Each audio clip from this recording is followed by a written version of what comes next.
कुछ बात है कि मिट्टी हस्ती नहीं हमारी, सदियों रहा है दुश्मन दौरे जहाँ हमारा। आज हम लीगल अवेकनिंग पर कानून पे चर्चा या कानूनी चर्चा कुछ भी कह लीजिए, तो ये हम आपस में करते आ रहे हैं काफ़ी देर से। और इसका ऑब्जेक्ट और रीजंस हमारे पास यही रहे हमेशा कि साहब कहते तो हैं कि ignorance of law is no excuse, ignorance of law is no excuse, but most of the people, citizens of India, हम ignorant हैं। इवन कि हमें भी कई बार पता नहीं होता कि कौन कौन से रूल्स बने हैं, कौन कौन से नए बन रहे हैं और इन पे क्या इनकी परिभाषा है, तो इंटरप्रिटेशन में कहीं ना कहीं या नॉलेज में कहीं ना कहीं रह जाती है। तो आज मैं 3-4 बातों पे ये चर्चा कर रहा हूँ। एक तो वीडियो कॉन्फ्रेंसिंग रूल्स हर शख्स के लिए जानना बड़ा ज़रूरी है, क्योंकि आज वक्त की बड़ी कमी है और हर शख्स ये चाहता है कि ट्रायल जो है मेरा जल्दी हो, सिविल केस के जल्दी फैसले हों, इजेक्टमेंट सूट के जल्दी फैसले हों, गवाह मेरे जल्दी हों, लेकिन ये हो नहीं पाता है। तो इससे बड़ी परेशानी दिक्कतें आती हैं अदालत को भी। अदालत को अपनी जगह दिक्कत आती है कि फ़ैसले नहीं हो रहे उनसे, या उनको जब उनकी आगे से पूछा जाता है जवाब, हायर अथॉरिटी या एडमिनिस्ट्रेटिव जजेस पूछते हैं कि भाई साहब ये फ़ैसला इतनी देर से पेंडिंग क्यों है। तो दिक्कत और परेशानियाँ हर जगह हर इंस्टीट्यूशंस को हैं। लेकिन क्योंकि हम तवक्कात जो हैं वो जजी से बहुत ज़्यादा रखते हैं, अदलिया से बहुत ज़्यादा रखते हैं। जब भी किसी चीज़ पे झगड़ा होता है तो हम कहते हैं अदलिया में जाएंगे, अदालत में जाएंगे, वहाँ हम देख लेंगे या वहाँ हम फैसला करवाएंगे। या कोई भी सियासी पार्टी हो, इवन कि जज को भी कल अपनी पेंशन का कोई डिस्प्यूट पड़ता है, उसको भी वकील इंगेज करना है, उसको भी अदालत से इंसाफ चाहिए। तो उसके लिए जो अभी रूल्स बनाए हैं हमारे जम्मू कश्मीर हाई कोर्ट ने, तो इस पर चर्चा करना बड़ा ज़रूरी है कि वीडियो कॉन्फ्रेंसिंग नाम रखा है इन्होंने, वीडियो कॉन्फ्रेंसिंग न्याय श्रुति रूल 225। रेफरेंस नंबर है इसका 1315/225। ये 8 अप्रैल को आए हैं, 8 अप्रैल को। तो ये रूल जो है मैं समझता हूँ हर शख्स के लिए जानना बड़ा ज़रूरी है कि ये वीडियो कॉन्फ्रेंसिंग रूल्स हैं क्या और इसके क्या क्या ऑब्जेक्ट किस लिए बनाया गया ये रूल्स। क्योंकि 3 कानून तो पार्लियामेंट ने बनाए, हमारे नए बदल दिए, उसमें काफ़ी तब्दीलियाँ भी आ गई, उसमें काफ़ी स्पीड अप भी हो गए केसेस। तो अभी ये जो हमारी हाई कोर्ट ने 2 रूल्स अभी बनाए, एक तो अभी आर्मी के लिए बनाए गए हैं जिन पे अभी चर्चा थी, बहुत बड़ा सेमिनार किया हमारे चीफ जस्टिस साहब ने, अरुण पिल्ले जी ने, जम्मू कश्मीर हाई कोर्ट के गवर्नर भी था, उसमें बाकी लोग भी थे, ये लेफ्टिनेंट गवर्नर साहब, बाकी जजी साहबान ने, चीफ जस्टिस नॉर्दर्न जोन ने भी, सब ने पार्टिसिपेट किया उसमें। तो ये कंपेन थी मीडिएशंस की। तो पर्पज़ था कि जल्दी से जल्दी फैसले जो हैं और चीपेस्ट किस्म से सस्ते में किस तरह से निपटाए जा सकें, ताकि लोगों का वक्त भी बचे, अदलिया का वक्त भी बचे, और जो 6 करोड़ पेंडेंसी है इसको भी ख़त्म किया जाए। तो जस्टिस सूर्यकांत जी और चीफ जस्टिस साहब दोनों, और 6 वहाँ से आए थे यहाँ पर। 6 तो सुप्रीम कोर्ट जजिस थे, हमारे कुछ रिटायर्ड जजिस थे। तो ये बहुत बड़ा एक मैं समझता हूँ तारीखी फंक्शन जो है वो ऑर्गेनाइज़ किया हमारे चीफ जस्टिस साहब ने श्रीनगर में। बहुत कामयाब रहा, और इसके शायद अभी जल्दी 30 सितंबर तक तो ये चल रहा है ये सारा मीडिएशन का सिलसिला। तो मैं समझता हूँ हर शख्स को इसका फ़ायदा उठाना चाहिए। इसी तरह से मैं आज भी राजौरी में इसी बात की चर्चा कर रहा था जज साहब से भी कि साहब आप कोई शख्स नहीं आ पाता है, लेडी है, उसके छोटे छोटे बच्चे हैं, घर में कोई नहीं है देखभाल करने के लिए, या जम्मू से उसको राजौरी आकर अटेंड करनी है कोर्ट, तो उसको ये वीडियो कॉन्फ्रेंसिंग रूल्स बनाए हैं, इनके नंबर ले लीजिए, उस पर कॉन्टेक्ट रखिए, और बानिस्बत की तारीख देनी, वारंट्स निकालने ना, और उसको भी मेंटल टार्चर है, कोर्ट का भी टाइम ज़ाया हो रहा है। तो बेहतर है कि गवाह को रखिए और इसको आप करिए। मैं पढ़ के 3 लाइनें सुनाता हूँ, बाकी आप सारा देख लीजिए। ये सिविल को भी अप्लाई करेगा और क्रिमिनल केसेस को भी अप्लाई करेगा, और ये हर शख्स को जानकारी इसकी होनी चाहिए, वकीलों को भी, जजीज़ को भी। और छड़ी जानकारी नहीं होनी चाहिए, ये इसके लिए एक परफार्मा बना है जो हर शख्स दे सकता है, हर एक शख्स दे सकता है। ये वो परफार्मा है जो रजिस्ट्रार जनरल के दस्तखत इशू हुआ है। तो ये इन्हीं रूल्स के साथ लगाया है कि आप अपना नाम लिखिए, इसमें 4 कॉलम्स बने हुए हैं। आप अपना नाम लिखिए, केस का नाम लिखिए, कौन सी डेट को आप कॉन्फ्रेंसिंग चाहते हैं, और कौन सी आप जगह पे लोकेशन है, क्या आपका एंड लोकेशन है, तो वो आपका सारा लिख के देना है ये स्टेटस पे। तो आपने अपने दस्तखत करके जज साहब के हवाले करना है कि साहब मेरी ये रिक्वेस्ट है, या किसी तरह से भी आप रिक्वेस्ट जज साहब तक पहुँचा सकते हैं, कोई भी मोड अख्तियार कर सकते हैं, ईमेल कर सकते हैं, कुछ और भी जो भी आपको आसानी से लगे हर सिटीजन्स को। तो वो कहीं पर भी दिल्ली बैठा है, उसको कोर्ट अटेंड करनी है, वारंट निकल जाएंगे वरना, तो वो अर्ज़ी दे सकता है कि साहब मैं आज दिल्ली में हूँ, मैं फंस गया हूँ, नहीं कोर्ट में आ सकता, लेकिन ये मेरे कारण है। तो ये जो वीडियो कॉन्फ्रेंसिंग इसको भी बचाएगा, उसकी हाज़िरी को भी बचाएगा और पैसे का खर्चा भी कम होगा। तो मैं समझता हूँ ये जो ऑब्जेक्ट जिस पर्पज़ से बनाए हैं, whereas in order to avoid delay, जिस बात के लिए हम जदोजहद कर रहे हैं, जिस बात के लिए हम अवेकनिंग लीगल अवेकनिंग कर रहे हैं, जिस बात के लिए हमने ये चर्चा ही शुरू की थी कि साहब ये चर्चा आपस में होनी चाहिए, जब तक ये चर्चा ही नहीं होगी, हमें इग्नोरेंस ऑफ लॉ तो कह देते हैं, पर पता कैसे लगेगा ये सारे रूल्स का? ये हर आदमी जाके बाज़ार से ख़रीदेगा नहीं, हर जगह ये मिलते नहीं, या किसी किराने की दुकान में तो मिलेंगे नहीं। तो ये आपको technically you have to be very sound कि साहब ये मिले। इसलिए ये हमने डिसाइड किया था कि हम आपस में बातचीत करें, ये चर्चा है। आज एक इलेक्ट्रॉनिक इंफॉर्मेशन टेक्नोलॉजी का दौर है, तो ये इस टेक्नोलॉजी का फ़ायदा उठाकर हम भी क्लाइंट के साथ, लिटिगेंट्स के साथ ये उनको अवेकनिंग दें कि आप अपने आप से अपने वकीलों के साथ कांटेक्ट रखिए और ये इसका फ़ायदा उठाइए। Whereas in order to avoid delay in judicial proceeding due to non-availability of parties, advocates, witnesses and accused physically, it is expedient to formalize the enable use of electronic communication and other audio, video, electronic means for the purpose of conducting trial, inquiry and proceeding under the भारतीय नागरिक संरक्षा संहिता 2023, जो मैंने बहुत के 3 कानून बदले हैं। वेयर एज इन VNNS, उन आगे सेक्शनें बताइए क्या क्या आप कर सकते हैं।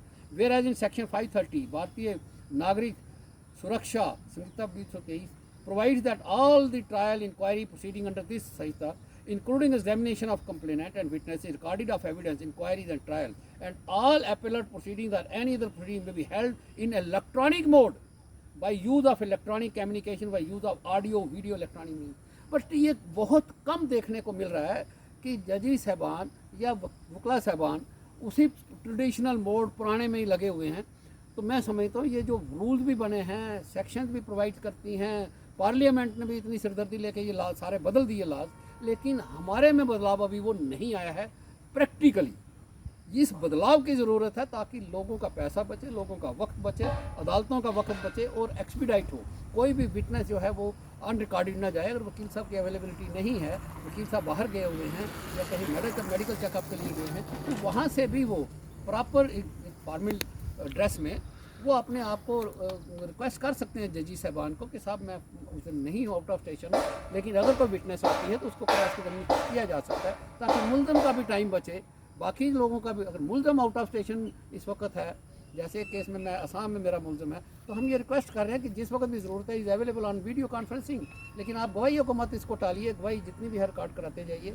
अब रेप केसेस हैं, बाकी और इस किस्म के इतने सीरियस मैटर्स हैं जिनको काफ़ी अर्सा लग गया इन बातों को समझौता करते हुए। तो साहब आप लगाइए इनको, विटनेसेस को करिए, इनको जो विटनेस घर बैठी है उसको भी लगाइए, जो पुलिस की विटनेसेस हैं उनको तो बुलाने की भी ज़रूरत नहीं है, आप क्रॉस एग्जामिन कर सकते हैं जब तक कि बड़ी मोस्ट रिक्वायर्ड नहीं है इन दी केस।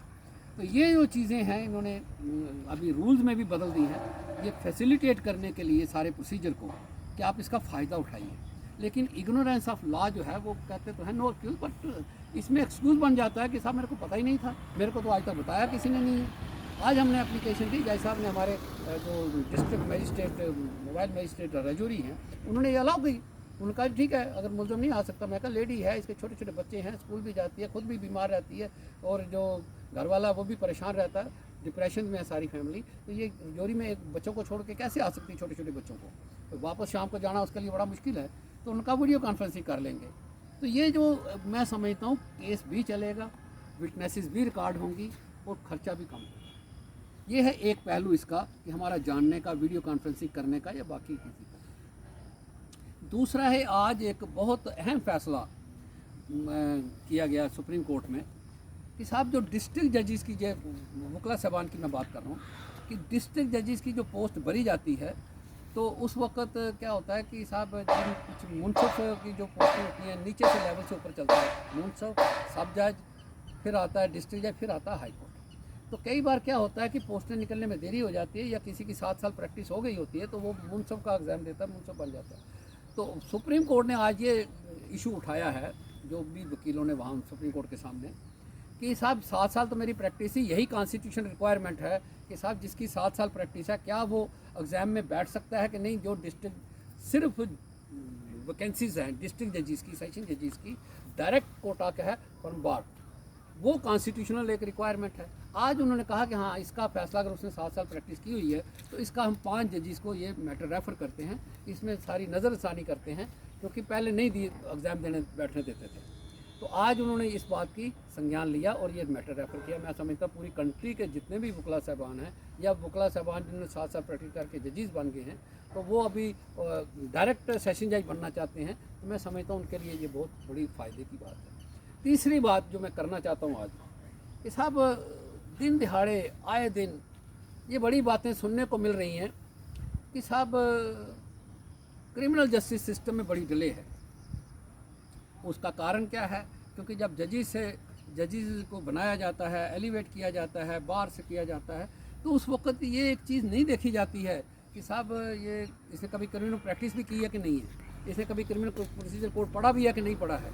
हर वकील कोई इनकम टैक्स का है, कोई सेल टैक्स में है, कोई जीएसटी, तो आप उस वक्त जब सिलेक्शन करते हैं तो आप कोई ना कोई एक्सपर्टाइज उसकी लाइन को देखते हैं और उसके जो जिसमें उसने किया हो, तो फिर बेंच में भी उसको या तो इनकम टैक्स साइड पर है तो इनकम टैक्स साइड पर उसको ज़्यादा उसको बेंचेस में बिठाया जाता है जब वो वकील साहब बन जाते हैं। इसी तरह से आज पूरे मुल्क के अंदर क्रिमिनल जजेस की बड़ी क्रिमिनल जो सिस्टम को जानते हैं, जो प्रोसीजर को जानते हैं, जिन्होंने काम काज किया हुआ वो तौर वकील। मैं ये इसलिए मिसाल दे रहा हूँ कि 4-5 दिन पहले सुप्रीम कोर्ट के नोटिस में एक बात आई, जहाँ मध्य प्रदेश हाई कोर्ट के एक जज साहब को ऐसा ऑर्डर पास कर दिया, स्ट्रिक्चर पास हो गया मैं समझता हूँ एक हाई कोर्ट जज के खिलाफ। सुप्रीम कोर्ट के नोटिस में जब वो केस आया, उनका इसको क्रिमिनल केसेस ही मत दो, बंद ही कर दो इस जज के, हाई कोर्ट जज के क्रिमिनल केसेस, और इसको लगता यह है कि इसको आता जाता ही कुछ नहीं है। ऐसे उनके कमेंट्स थे, ये स्ट्रिक्चर थे। तो अब जब आप ये महसूस करते हो एक सुप्रीम कोर्ट में बैठे हुए, तो जब ये कोलिजियम सिस्टम बैठता है तो वो ये कुछ नहीं देखता इन बातों को कि साहब इसको कुछ आता है कि नहीं आता है। उस वक्त पर्चियों में देखते हैं कि पर्ची कहाँ से आई है, रिकमेंडेशन कहाँ से आई है, फलानी चीज़ कहाँ से आई है, इसका कौन दोस्त है, कौन पापा है, कौन चाचा है, कौन मामा है, कौन जज है, कौन क्या है।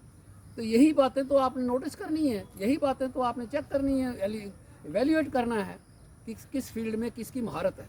तो वो जब आप करते हैं तो आप देखिए वहाँ पे ऑर्डर होने के बाद इमीडिएटली सारे जजेस वहाँ पे 16 जजेस ने लिखकर चीफ जस्टिस को दिया, वहाँ पे local high court chief justice को, कि साहब आप इस ऑर्डर को इम्प्लीमेंट मत करिए। कैसी सिचुएशन क्रिएट हो गई। उन्होंने लिख कर दिया कि साहब इस पर डिस्कशन पूरे फुल कोर्ट को बुलाइए, हम डिस्कशन करेंगे इसके ऊपर, whether such an order can be passed और नॉट। तो ये सिचुएशन आई ही क्यों, मैं उसकी बात कर रहा हूँ। ऑर्डर बदला गया, नहीं बदला गया, रिव्यू हो गया, वो रोज़ करती है सुप्रीम कोर्ट, वो उनका अपना डोमेन है, उनका काम करने का तरीका है। लेकिन ये जब जज के बारे में स्ट्रिक्चर पास हो जाएं, वो तो पूरी दुनिया को पता लग गया, मुझे भी पता लग गया, वो तो रिपोर्ट भी हो गया। फिर चीफ जस्टिस इंडिया साहब ने, गवई साहब ने इंटरवीन किया, एक लेटर लिखा डिवीजन बेंच को कि आप इस पर नज़रसानी करिए, और जो ये जज के बारे में लिखा गया कि इसको टीपी में ना उठाया जाए, इसको सिंगल बेंच का वर्क ही ना दिया जाए, रोस्टर ही ना दिया जाए क्रिमिनल, और इसको टिल रिटायरमेंट इसको सिर्फ एज ए जूनियर जज बिठाया जाए किसी के साथ, किसी सीनियर के साथ। तो मीनिंग देयर बाई कि ही डजंट नो एनीथिंग, यही मतलब निकला ना, इसको आता जाता कुछ नहीं है, इसको किसी टीचर के साथ बिठा दो और ये कंटिन्यू करेगा। तो जब आपने उसको जज बनाया था नहीं देखा था ये। इसी तरह से जिसके नोट घर इतने मिले घर के, अब कहते हो जी, अब आप कहते हो नहीं जी साहब हाउसिंग इंक्वायरी भी ठीक है, इम्पीचमेंट भी ठीक है, तो तब ये नहीं सोचा था बनाते वक्त के साथ ये जज कैसा निकलेगा।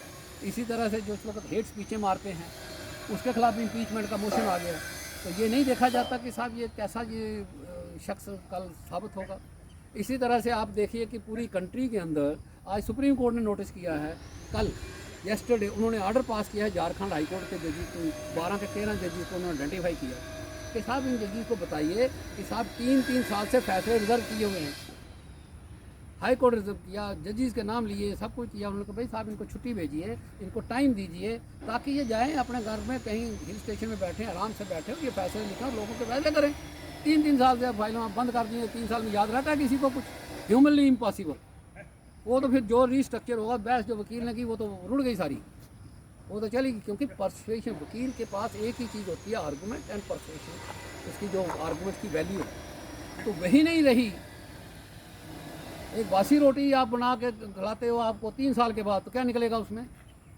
तो आप ये सोचिए कि साहब उन लोगों को बनाइए जो कोर्ट में डिक्टेशन दे सकते हैं, हमने जब वकालत शुरू की थी इतने इंटेलिजेंट जजेस थे कि कोर्ट में ही सारे फैसले हो जाते हैं। हमने जजमेंट रिजर्व का नाम ही नहीं कभी सुना था कि जजमेंट भी रिजर्व होती है, एक्सेप्ट इन मर्डर केसेस और बड़ी एक्सट्रीम केसेस में। तो आज तो हर केस छोटे से छोटा इंटरम ऑर्डर भी लिखना तो रिजर्व हो जाता है वो। तो अब सुप्रीम कोर्ट ये नोटिस कर रही है 3-3 साल बाहर नहीं फाइल है। इसी तरह से काफ़ी हाईकोर्ट में नाम नहीं किसी का लेना चाहता, बहुत सी ऐसी फाइल है जो मेरे भी नोटिस में है कि साहब 3-3 साल के बाद वो फाइलें बाहर निकली हैं और कोरी की कोरी बाहर आई हैं और रोस्टर चेंज। अब या तो दोबारा बेचारे लिटिगेंट्स पैसे खर्चेंगे, वकील करेंगे, और जो जब रिजर्व हुई होती है जजमेंट ना, जिस वकील की वो फाइल होती है ना, उसकी जो जलालत होती है, जो क्लाइंट उसकी जलालत करता है कि साहब भाई साहब आपने तो फैसला किया था, आपका तो फैसला ही कोई नहीं करता इधर। अरे यार वो लिखना जज ने है, उस वकील को बेचारे का क्या कसूर है, बहस करनी कर दी। अब फैसला तो जज साहब ने लिखना है, जो मर्जी तरीके लिखे ना लिखे, ना वो तरीक देते हैं, ना वो रोस्टर पर आता है, ना कहीं आता है। तो ऐसे जजेस को क्यों बनाया जाता है ये पहले नहीं पता चलता है कि साहब ये ऐसा जज बनाएं तो जो कॉम्पिटेंट हो, जो फास्ट हो, जिसको कॉमन सेंस हो, जिसको कुछ हो, उस वक्त तो बन जाते हैं। लेकिन बाद में ये मुसीबत खड़ी हो जाती है सुप्रीम कोर्ट के सामने और कोलिजियम के सामने और हाईकोर्ट जजेस के सामने, अपने आप में सामने, तो लिटिगेंट परेशान हो जाता है। मैं ये समझता हूँ कि ये जो छोटी छोटी बातें हैं, इस वक्त वैकेंसीज बढ़ रहे हैं और बड़ा अच्छा किया इसमें गावी साहब ने, सूर्यकांत जी ने और विश्वनाथ जी ने। ये इन्होंने इस वक्त जो सुप्रीम कोर्ट कोलिजियम में इंटरव्यू लेने शुरू कर दिए। One of the wonderful thing कि साहब इसको फिजिकली भी देखा जाए, अदरवाइज भी देखा जाए, उसका IQ भी चेक किया जाए, उसकी इंटेलिजेंस भी चेक की जाए, उसको ये भी पूछा जाए भाई तुमने किस लाइन में स्पेशलाइज की है। आजकल उसकी जजमेंटें चेक कर लो, 1 मिनट में पता लग जाता है कि सारे सिस्टम के अंदर इसने जजमेंटें कितनी करवाई हैं, पूरे अपने कैरियर में कितनी जजमेंटें करवाई हैं। जिसने जजमेंट ही कोई नहीं करवाई है उसको चिट्ठी आती है किसी के चाचे की, किसी के मामे की, उसको जज बना दो, जज बन जाता है। फैसला नहीं कराया एक भी, क्रिमिनल फैसला कोई नहीं किया है, तो फिर आप उससे एक्सपेक्ट करते हो बेंच दे देते हो क्रिमिनल, तो कैसे करेगा वो, कैसे होगा। तो मैं ये समझता हूँ कि बहुत इंटेलिजेंट लोग हैं, बड़े लायक लोग हैं, आप सर्च तो करिए, आपको मिलेंगे, हर लाइन में स्पेशलाइज मिल जाएंगे, सिविल भी मिल जाएंगे, बाकी लोग भी मिल। मैं एक केस सिर्फ चलते चलते सुनाता हूँ आपको। हमारे बड़े सीनियर एडवोकेट लीलाकरण जी एक बार आर्गू कर रहे थे केस, तो हम भी पीछे बैठे हुए थे, मैं जज साहब का नाम नहीं लूँगा। तो उन्होंने बड़ा अच्छा आर्गू किया पॉइंट कि साहब क्योंकि सिविल लायक बड़ी महारत रखते हैं लीलाकरण जी, हमारे जम्मू के सबसे सीनियर वकील हैं इस वक्त। तो उन्होंने आर्गू करते करते कहा जी कि ये साहब तनकियाँ जो हैं, उर्दू में कहते हैं तनकियाँ इशूज़ को, तो ये ठीक नहीं लगाई हैं, तो मैंने इसलिए ये केस दायर किया है, तो उनको तनकियों को ठीक किया जाए। तो जज साहब ऊपर से पूछते हैं कि इसे तनकियाँ क्या होती हैं, या तनकियाँ क्या होती हैं। तो लीलाकरण जी चुप हो गए 2-4 मिनट के लिए, हम सब पीछे बैठे थे। तो हमने भी सोचा शायद ये पहली बार को उर्दू का लफ्ज़ है तो बड़ा मुश्किल होगा। उन्होंने कहा इशूज़, उन्होंने कहा इशूज़ क्या होते हैं। तो अब ये बड़ा मुश्किल हो गया उसको समझाना भी वकील साहब को। तो उन्होंने कहा यार फ्रैंकली स्पीकिंग कि मैंने कभी ये लोअर कोर्ट का काम ही नहीं किया, तो अब बताइए सिविल प्रोसीजर कोर्ट है, क्रिमिनल प्रोसीजर कोर्ट है, कहाँ से सीखेंगे लोअर कोर्ट में अगर वकील ही नहीं गया कोई। रिट पटिशन करने से थोड़ा कोई ये सारे प्रोसीजर आ जाएंगे, या बाकी कोई काम करने से, आर्बिट्रेशन करने से थोड़ा ये सारे प्रोसीजर आ जाएंगे, क्योंकि गोल के तो किसी ने नहीं पलाना। ये तो प्रैक्टिकली आपको कोर्ट में जाना है, प्रैक्टिकल ये बातें सीखनी है। तो मैंने खुद अपनी आँखों से देखा वो, यही का मैं नाम नहीं लूँगा, लेकिन ये बाद में तो बड़े लायक बने, बड़े फैसले किए उन्होंने, लेकिन वो फिर जो टाइम एज ए लायर उन्होंने कंज्यूम करना था वो एज ए जज किया, वो एज ए जज किया। तो वहाँ ट्रेनिंग ली और फिर वो उन्होंने सारा कुछ वो करना शुरू किया। वकील सिखाते हैं, बहुत अच्छे वकील हैं, बड़ी पेशेंस है, लेकिन पेशेंस से सुनना पड़ेगा। लेकिन ऐसी गलती ही क्यों करनी है, मैं नहीं ये समझ सका आज तक कि साहब जब बनाना है, आप कोलिजियम सिस्टम है, आप लोग बड़े ईमानदार लोग हैं, आप लोग चाहते भी हैं कि अच्छे लोग आगे आए, आप लोग ये भी चाहते हैं कि साहब इंटेग्रिटी के लोग आए, आप लोग ये भी चाहते हैं कि साहब हमें अच्छे से अच्छे लोग मिलें, लायक लोग मिलें। लेकिन कहीं ना कहीं ये फिर गलती हो जाती है, बाद में पता चलता है इसको क्रिमिनल लॉ नहीं आता है। इस वक्त सबसे ज़्यादा ज़रूरत है जो इस वक्त क्वैशिंग पिटीशन डिसाइड कर सके, जिसको ये कॉमन सेंस हो कि साहब ये एप्रिसिएशन ऑफ एविडेंस कैसे करनी है क्रिमिनल केसेस में, क्या ये वैल्यूएशन है एविडेंस की, कंट्राडिक्शन कितनी होनी चाहिए, कितनी। तो ये वही वकील जो है जो जज बने होगा इसमें ट्रायल कोर्ट में प्रैक्टिस की। तो ये अभी आपके पास इतनी वैकेंसीज हैं, आप भर रहे हो सारे पूरे हिंदुस्तान के अंदर। तो मैं समझता हूँ ये आप उसी उन्हीं के लोगों को चांस दीजिए जिन्होंने ट्रायल कोर्ट में भी प्रैक्टिस की है, अच्छी प्रैक्टिस की है। इसलिए सुप्रीम कोर्ट ने भी कहा कि सब जगह हम बनाएंगे तो सारा देखेंगे। तो मैं समझता हूँ अरुण कुल्ले जी से, अब पाली जी से हमें बहुत बड़ी उम्मीदें हैं कि जो भी जम्मू में इस वक्त नियुक्तियाँ होने जा रही हैं तो वही सब चीज़ों को अपने आप ध्यान रखें, क्योंकि वो 4th जनरेशन वकील हैं, लीगल फ्रटर्निटी से हैं, उनके वालिद साहब भी जज रहे, उनके परदादा भी जज रहे, दादा भी जज रहे, सॉरी दादा वकील रहे, बड़े लीडिंग वकील थे। तो ये इतनी बातें 4th जनरेशन में भी मैं समझता हूँ कि बड़ी जिम्मेदारी आयद होती है जम्मू कश्मीर। लेकिन इसी तरह झारखंड में भी, इसी तरह मध्य प्रदेश में भी, इसी तरह बाकी जगह पर भी। तो ये जो इस वक्त सारी हाहाकार है, तो अब 3 उन जजेस पे तो नहीं छोड़ सकते ना आप, जो सुप्रीम कोर्ट में सिर्फ बैठे हैं कुलीजी में। ये नीचे से ही, क्योंकि नाम तो नीचे से जाते हैं सारे ही, तो वो जो नीचे से जो नाम जाते हैं, मैं समझता हूँ उनकी जो छानबीन है वो अच्छे तरह से कर लेनी चाहिए। एक ही कंसिडरेशन ये रखनी चाहिए कि man of integrity, knows the law, having common robust sense, और ये जान सकता है, पहचान सकता है, प्रोसीजर की ज्ञान रखता है और प्रोसीजर को अच्छी तरह अप्रिशिएट कर सकता है। उन लोगों को जजेस बनाइए, आपके वाहवाकार हो जाएगी सबकी, और ये लोगों को भी फ़ायदा होगा। और कोर्ट में जितने डिसीजन है, अगर अंग्रेज़ी अच्छी है तो वो कोर्ट में भी डिक्टेशन दे देंगे, 2 मिनट में दे देंगे। शुक्रिया, मेहरबानी, चर्चा हम जारी रखेंगे। लीगल अवेयरनेस, लीगल जो हमारी बातचीत है, कानूनी बातचीत है, कानून पर चर्चा है, ये हम करते रहेंगे। शुक्रिया।